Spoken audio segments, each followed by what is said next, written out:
Alright, check. Hey, I got y'all. Hold up.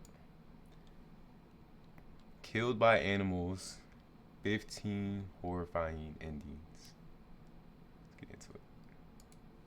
This is the only part of the footage filmed by the team of the underwater director Henry Borse in 1964 that I can show you. The rest of the video is just going to be censored by YouTube for being too bloody. The man attacked by the shark was the director himself. He was diving near Lady Julia Percy Island to videotape seals for his movie, but instead he encountered a cold-blooded predator. When Henry's colleagues rushed to his rescue and got the victim out of the water, they noticed that the shark had chewed off his leg. Ooh. However, such instances don't stop anyone. Bro, I couldn't imagine like something just taking imagine something taking one of your body parts, bro. That's actually insane, bro. Like imagine just like, I can't, bro. In 2014, a giant shark attacked a South African submarine. Fortunately, the predator didn't get to the team, who were just observing whales. Yet sometimes humans consciously approach wild animals. They hunt grizzly bears, train orcas, rescue snakes, and adopt hippopotamuses as pets. Yo, I love little hippos, bro. Them baby hippos are literally adorable, bro. But very often, their confidence in successfully taming the dangerous animals ends in death. So, who of us is most likely to fall dangerous animals? Yo, why you toss him like that? So, who of us is most likely? Oh my god. What movie? Yo, what movie is this, bro? My boy got tossed like to fall prey to a predator. Barbie Even doll, if I bro. get eaten by a shark or croc, the main thing I want is that it be filmed. Bro, chat. If I was running yesterday, bro, and like, you know that shark pain you get on your side when you running? But I had that, but like it didn't go away low key, bro. That means something's wrong with me. Died. I would be sad if no one got it on tape. These words are about the most famous TV naturalist, Steve Irwin. There's no way you haven't seen him. He's the fearless blonde, khaki-clad hero who tells us about dangerous fauna and keeps shouting, "Crikey!" Irwin was nicknamed the Crocodile Hunter, but in actuality, he saved animals, was a co-owner of the Australian Zoo, and founded a nature conservation foundation called Wildlife Warriors Worldwide. Numerous parks, zoos, streets, a ship called M.Y. Steve Irwin, a snail species called Crikey Steve Irwini, and even an asteroid 57567 Crikey have all been named after him. It's a shame, though, that you can't explain to a wild animal that you're a world-famous ecologist, and you're not going to harm it. On September 4th, 2006, Steve set off to the Great Barrier Reef to record some footage with a deadly tiger shark for a documentary series called Ocean's Deadliest. Irwin dived and spent quite a long time in the water, but so far hasn't managed to track down the shark. Suddenly, he noticed a 2.5-meter stingray and decided to videotape it. The footage was a great fit for another project called Bindi the Jungle Girl. The TV show featured his daughter, who decided to follow in her father's footsteps. In the show, she was supposed to tell other kids about wild animals, so Irwin wanted to help her with the video. The TV presenter held the stingray in his arms. He thought there was nothing to fear since stingrays pose almost no threat to humans. Most experts indeed view stingrays as docile creatures who attack very rarely and only in self-defense. Most injuries from the bites of the species are localized in the area of ankles and shins and happen when a person... Yo, you notice, peep how he's... Look, this is why I like animals, bro. Peep how he's saying stingrays don't... Inadvertently are saying stingrays don't be attacked. Localized in the area of ankles my man is literally getting attacked right now. Like, and what? shins, and happen when a person inadvertently steps on a stingray that has buried itself in the sand. When Steve raised the stingray in front of the camera to get a close-up of the creature, the animal probably felt trapped and stung the TV presenter.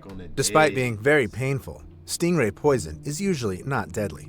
For a minute, the cameraman, Justin Lyons, panicked but continued filming. Irwin and his crew had an arrangement. If after an animal attack, which is a fairly frequent occurrence in his line of work, the presenter's physical condition deteriorated, he would give his crew a sign. If there's no sign, there's no need to stop the work process. Didn't he get stabbed? So having filmed the stingray, the cameraman and Irwin returned to the boat. where Didn't he get stabbed in the heart or it became something like clear that the presenter was having trouble breathing. As it turned out, the stingray had injected its poison right into Steve's chest, exactly where his heart was. It had never happened to anyone before.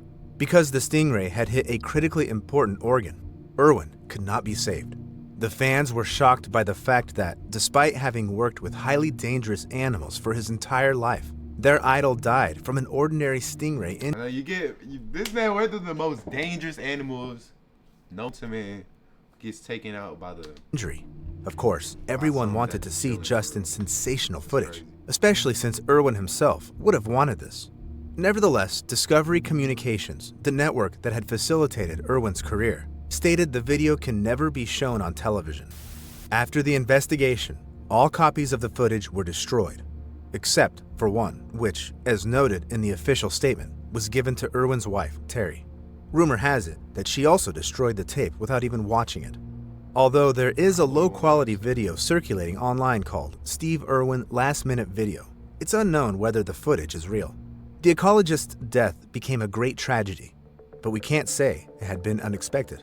Just like the obvious result of Timothy Treadwell's exploratory bear hunt in 2003. Timothy set up camp in spots where... Oh, y'all seen that one dude that killed a bear with his bare hands? Think about that. With your bare hands. Killing a whole entire bear, bro. That's actually insane. Grizzly bears lived, and he observed them. Some people say they've seen videos of him touching the bears and playing with their cubs. Yet the rangers of Katmai National Park, where the man was a frequent visitor, warned Treadwell that his methods of studying grizzly what is going on? You see what I'm talking you see what I'm talking about? This bears were not only dangerous, but also illegal, since he put up his tents in prohibited areas, very close to the grizzlies. So, in 2003, this bear enthusiast, as always, broke all the rules and went to the part of the park called the Grizzly Maze. This time, he was accompanied by his girlfriend, Amy Huguenard. It was October, the time when bears stock up on food for the winter, if I was doing some stuff like this, I would not gain fat for hibernation, and act more aggressively. But Treadwell still set up camp not so far from the animals. At some point, the couple stopped really just traumatizing another person, contacting their friends and relatives. Then, the helicopter pilot who flew to the area to pick the couple up from the campsite saw a horrific scene from above.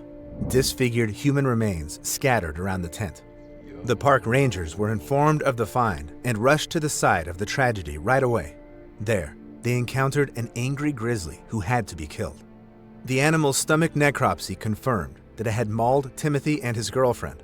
A camera was found among their abandoned belongings. It had 6 minutes of footage where nothing could be seen, but one could hear the frantic screams of people being torn apart by a grizzly bear.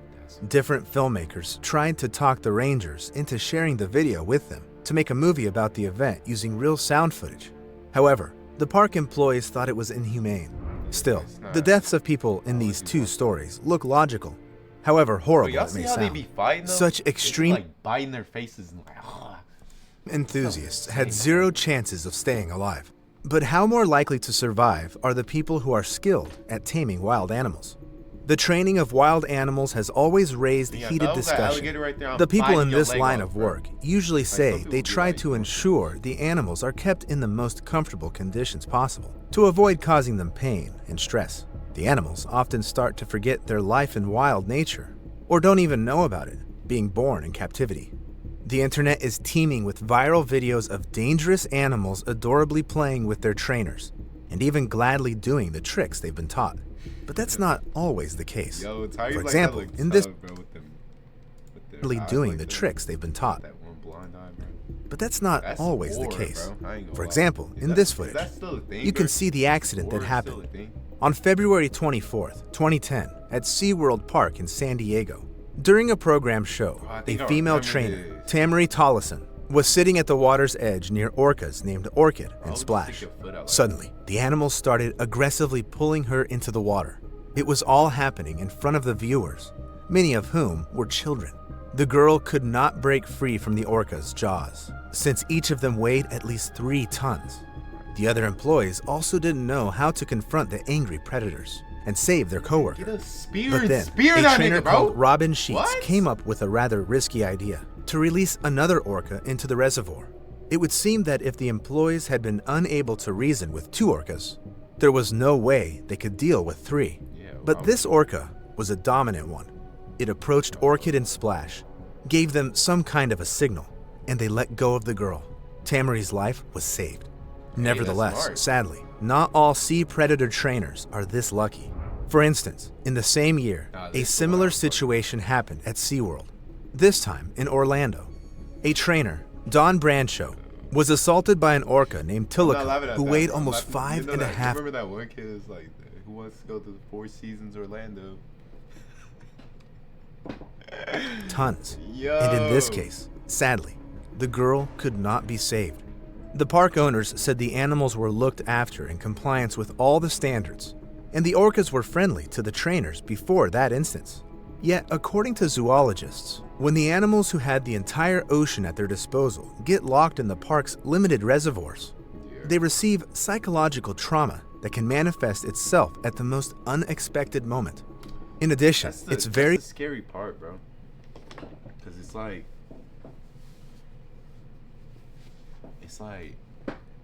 they're just unhinged, bro. You never know when they're gonna snap on you. And like, I don't understand. They say SeaWorld, but zoos very difficult to control what methods the trainers use and whether they don't hurt the animals during training. For example, in June of 2013, a circus employee, Alexander Crispin, was running with 2 tigers around the playpen and using a stick to make the animals run in circles. They had already been taught to do this, so it was just routine training for them. Suddenly, one of the tigers decided it had enough and pounced at Crispin. The animal knocked the man off his feet and continued mercilessly mauling him, although the circus employees hit the tiger with a metal stick to chase it away. In the end, Crispin died of blood loss. Even if a trick with a wild animal went smoothly countless times, you never know when things will go awry. For instance, Ali Khan Samsodin was a Malaysian snake charmer who set records with dangerous animals. In the early 90s, he became famous because of practically living in a small room with 400 cobras for 12 hours a day for 40 days. He was dubbed the King of Snakes and Scorpions, since one time he locked himself in a box with 6,000 scorpions for 3 weeks. Still, in 2006, he got bitten by a cobra during one of his shows, and this bite became deadly for him.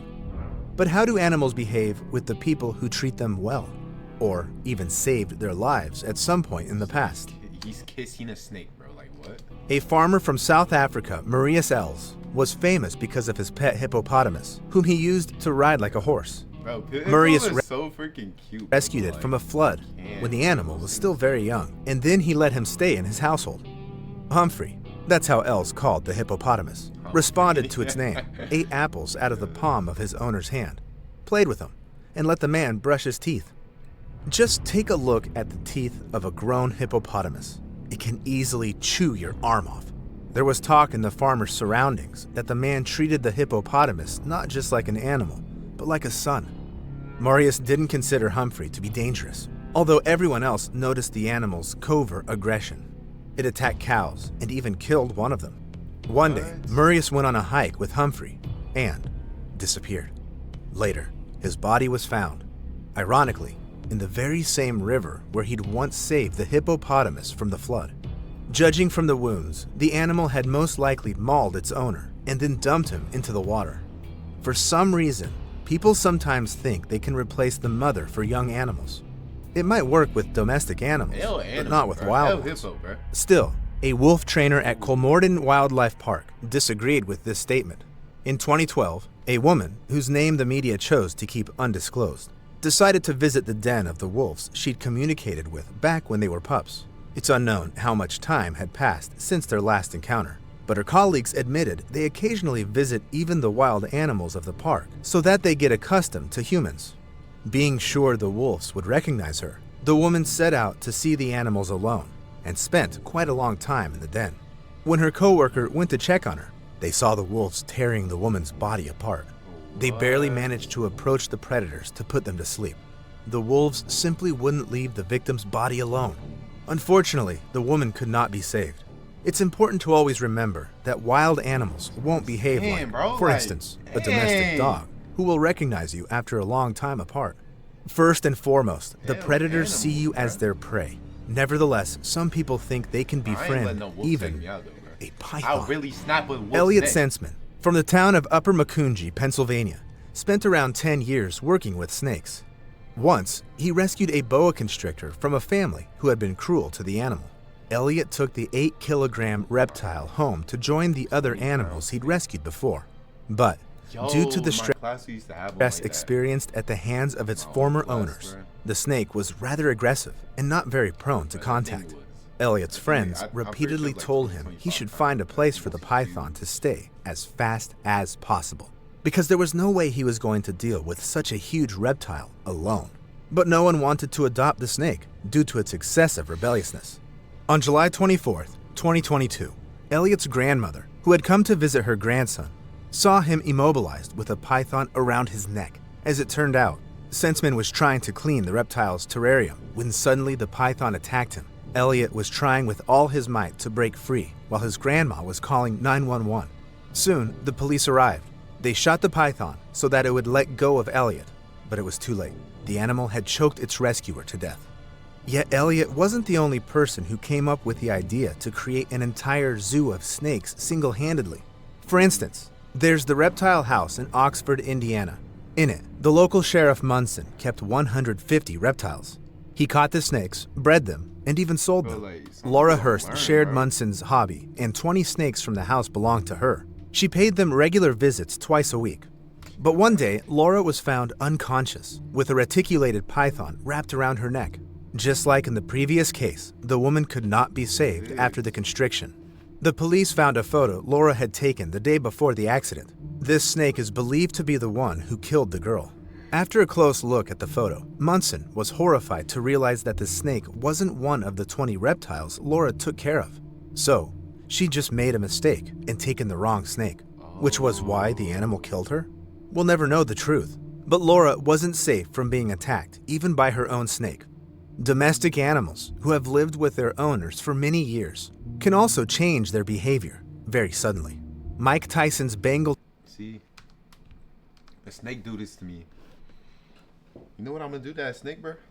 I'm gonna grab his head off my hand, grab his body. Ah! Even by her you're own not snake. doing that to me, fam. Domestic animals, who have lived with their owners for many years, can also change their behavior very suddenly.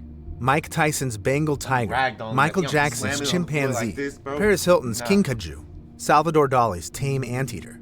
Today, wild animals at home are not something out of the ordinary. Yet it used to be something celebrities shocked the public with, and ordinary people could become stars thanks to such a pet. This is what happened to John Rendell and his friend Anthony Ace Burke. In 1969, they moved to London to open an antique furniture store. But one day, they saw a lion cub in a pet shop and had the crazy idea of buying it. Since then, the two friends became famous because they showed up at various social events with their own tame lion. Christian, which was his name, looked like some rock star. He joined them in for convertible rides, dined at restaurants, and drank water from a big porcelain cup. But the lion was growing pretty fast, and the London apartment was becoming too small for this wild animal. Then, John and Ace made a difficult decision to part with their pet and release it into the wild nature. With the assistance of nature conservationists, they transported Christian to Kora National Park in Kenya. Yet, unable to bear the sadness they felt from having said goodbye to their wild friend, the men went to visit their lion, who was all grown up. They didn't even know if he would recognize them. The park employees showed them the spot where the lion usually rested. Soon, the animal came out of its hiding, and having noticed some silhouettes in the distance, the lion suddenly jumped at the two friends, and it became one of YouTube's most famous videos of a wild animal rushing to hug humans. This might be something Sandra Piovison, a wolf trainer at Colmerton Wildlife Park, expected to experience. In her backyard, the woman kept cages with 9 wolf-dog hybrids. She also knew them back when they were pups and stepped into the cage to feed them every day. But eventually, the woman was found dead. She had many bite marks and died from blood loss. But not only sharp-fanged predators can attack a person trying to tame them. For instance, Gerald Rushton of East Texas kept a fawn in a kennel. It was fluffy and cute, and even befriended a domestic rabbit. With time, Bambi grew into a red deer, who one day just pushed Gerald into the fence with his horns. Then, the animal started being even more aggressive and attacked its owner. It gave the man such a mighty blow with its hooves that he died. And what can we expect from a chimpanzee? It's not very big, has neither fangs nor horns, and if the need arises, it can be dealt with easily. Not to mention that it's our closest relative, and sometimes it's as easy to find common ground with chimpanzees as it is with young children. Or is it? Sandra Harold from Connecticut had a pet chimpanzee named Travis, whom she brought up like a small child. The animal became especially important for the woman when her daughter died, followed by her husband. Then, Sandra directed all of her love at Travis. Still, both the woman and the animal suffered from severe depression caused by the loss of loved ones. Regardless of this, Travis even was the star of TV ads, one of them for Pepsi. Although the monkey felt good around humans, there were moments when its mood would deteriorate, and then it would escape from its home. On one such occasion, Sandra's friend, Charla Nash, who also often spent time with Travis, volunteered to help in the search. After she found the chimpanzee not far from Sandra's house, Charla started trying to get the animal to go home with her, luring him with a Tickle Me Elmo doll, which he liked very much. But all of a sudden, Travis went berserk. He jumped at the woman and knocked her to the ground. Travis was hitting Charla with all his might and biting her. Sandra was nearby and saw this happening. Although she loved her pet dearly, the woman realized that now she had to choose whose life to save, Travis's or her friend's. Then the woman grabbed a shovel and started hitting the chimpanzee, but none of it had any effect on Travis. Then she stabbed him with a knife and he ran into the house, leaving a trail of blood behind him. Sandra called the police, who eventually shot the animal, who was like a child to her. Charla survived, but the chimpanzee broke almost all of her facial bones, deprived her of eyesight, and tore off her eyelids, nose, jaw, lips, and most skin from her head.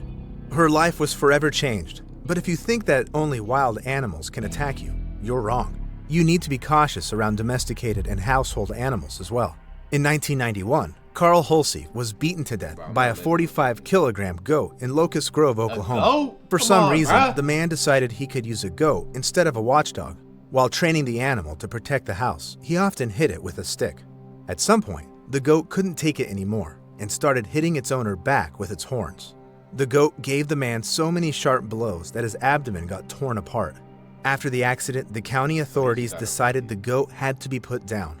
However, the decision was met with outrage by the locals since the animal had no other choice, and it can't be held responsible for Carl's death. So, the goat was just put in a shelter. But some animals can act cruelly, even with no apparent reason. In 2012, Terry Vance Garner from Oregon had a heart attack while he was feeding his animals. The farmer fell over the fence into the pigsty.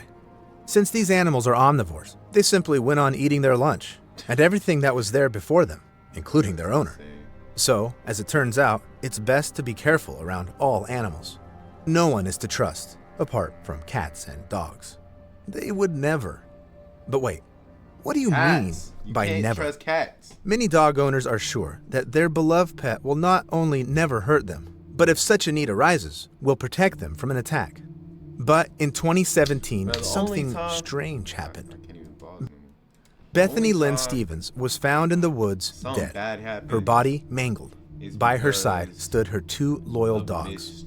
When the police arrived at the site, they immediately decided the dogs had killed their owner. Although the girl's family and friends didn't believe it, the investigators think the bite marks on her body look exactly like dog bites. So then, we're left with only cats, right? I wouldn't trust them either. In the World Journal of Clinical Cases, there's a story of a man who died from a cat bite. And no, the animal didn't attack its owner. It was a playful bite, nothing more. But in 6 weeks, the man died of a bacterial infection called pasteurellosis, which his cat had passed on to him. So, which animal is still safe to keep at home? Write your ideas in the comments and subscribe to the channel. I know many other shocking stories that might save your life someday. A man's best friend. Right now, go look into your cat's eyes. Hell no, bro. Cats are evil, bro. I'm telling you. Y'all just don't know that yet. Hey, W love video though. Shout out to Echoes for real.